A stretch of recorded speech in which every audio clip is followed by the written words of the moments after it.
উল্টো সে যখন বুঝতে পারে তার শরীর আমার সাথে টাচ লাগতেছে, সে তার প্যান্টের চেইন খুলে আমার পিছন দিয়ে জামা ভিজিয়ে দেয়।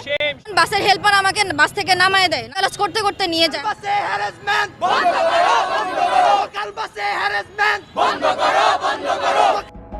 রাজধানীতে গণপরিবহনে চলাচল করা নারীদের নিরাপত্তা আবারও প্রশ্নবিদ্ধ হলো। স্ট্যামফোর্ড বিশ্ববিদ্যালয়ের এক ছাত্রী লাভবাহিক বাসে যৌন হয়রানির শিকার হয়েছেন, কিন্তু কেউ প্রতিবাদ করতে এগিয়ে আসেননি। উল্টো বাসের হেল্পাররাও ভুক্তভোগীকে হুমকি দিয়েছেন। থেকে বাসে উঠি, আমার বাসায় যাওয়ার তাড়া ছিল, তার কারণে আমি বাসে উঠার ট্রাই করি আর কি। ভিড় ছিল বাট অত বেশিও না।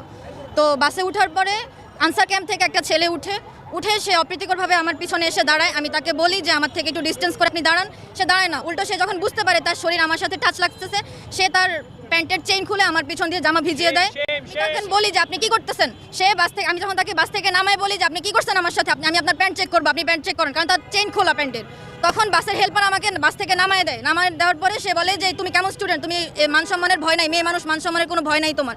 এরপর আমাকে বাসে উঠতে দেয় না, বলে এমন স্টুডেন্ট আমাদের দরকার নেই, এমন স্টুডেন্ট বাসে উঠার কোনো দরকার নেই, আপনারা বাকিরা উঠেন। তখন আমি ঠেলাঠেলি করে উঠে যাই বাসে, এবং বাকি যে পথটা ছিল পুরাটা পথই সে আমাকে গালিগালাজ করতে করতে নিয়ে যায়। আমি বাধ্য হয়ে তখন ক্লাস নেমে যাই। গত 27 জানুয়ারি স্ট্যামফোর্ড বিশ্ববিদ্যালয়ের ওই ছাত্রী মৌচাক মোড় থেকে বাসায় ফেরার জন্য লাভবাহিক বাসে ওঠেন। বাসে বসার জায়গা না থাকায় দাঁড়িয়ে যাতায়াত করছিলেন তিনি। কিছুক্ষণ পর আনসার ক্যাম্প থেকে এক তরুণ বাসে উঠে তার পাশে দাঁড়িয়ে একের পর এক যৌন হয়রানির চেষ্টা চালায়। এক পর্যায়ে সে নিজের প্যান্টের চেন খুলে প্রকাশ্যে অশোভন কাজ করে। ভুক্তভোগী প্রতিবাদ করলেও আশেপাশের কেউ এগিয়ে আসেনি, বরং লাভবাহিক বাসের হেল্পার উল্টো তাকে হুমকি দেয়।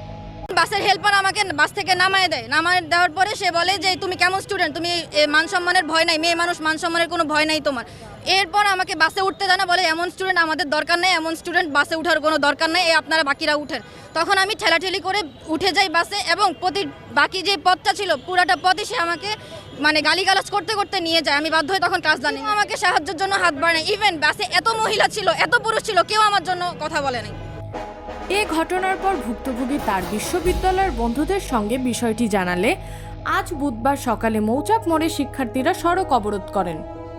তারা দ্রুত দোষীর গ্রেফতার ও শাস্তির দাবি জানান।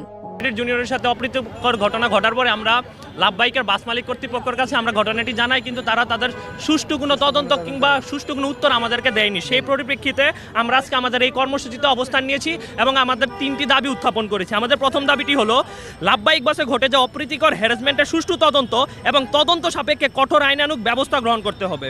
দ্বিতীয়ত, নারীদের জন্য সংরক্ষিত আসনের সঠিক বাস্তবায়নের মাধ্যমে বাসে নারীদের নিরাপত্তা নিশ্চিত করতে হবে। এবং তৃতীয়ত, নির্দিষ্ট স্টপের যে যাত্রী ওঠানো এবং নামানোর ব্যবস্থা করতে হবে। মূলত এখন পর্যন্ত বাংলাদেশের ভিতরে নারীদের নিরাপত্তার ব্যবস্থাটা আমরা হেয়ালিভাবে নিচ্ছি, আমরা এটার কোনো সঠিক বাস্তবায়ন দেখতে পাচ্ছি না। প্রত্যেকটি সেক্টরে নারীরা হ্যারাসমেন্ট মলেস্টেশনের শিকার হচ্ছে। তাই আমরা আজকে এই জায়গায় দাঁড়িয়ে এটার কঠোর প্রতিবাদ জানাই এবং আমরা চাই এটি সুস্থ তদন্ত এবং বিচার হোক। প্রত্যেকটা গণপরিবহন যেগুলো আছে, গণপরিবহন না শুধু যারা দূরপাল্লার যে পরিবহনগুলো আছে, প্রত্যেকটা পরিবহনে উচিত সিসি ক্যামেরা আয়ত্তে আনা, এবং যেগুলো স্টপ আছে সেই স্টপগুলো সিসি ক্যামেরার আয়ত্তে নামা, কোন নারীটা কতটা হেনস্থা রয়েছে এগুলো আমরা সহজেই ধরতে পারবো। বাংলাদেশ ডিজিটাল হয়েছে, সামনেও হবে। এর সাথে সাথে আমরা উচিত যে আমাদের বোনটা যেন নিরাপদে তাদের গন্তব্যস্থান বাড়ির পথে যাইতে পারে। আবার ওই চালকটা যখন বলছে যে কেন তুমি একটা ছাত্রী হইয়া, কেন স্টুডেন্ট হইয়া, তুমি অধিকাংশ স্টুডেন্টদের কারণে একটা বাস মালিক চলতে পারে। যদি স্টুডেন্টরা আপনার যথাযথভাবে রাস্তাঘাটে চলাচল না করতো, বাস মালিকের হাতে ধৈর্য পথে চলতে হতো, ঠিক আছে? তাই বাস মালিকদের কাছে একটাই অনুরোধ রাখবো, এমন কিছু অপরিচিত কথা বলবেন না যাতে স্টুডেন্টরা আপনাদের বিরুদ্ধে যে কোনো অ্যাকশন নিতে বাধ্য হয়।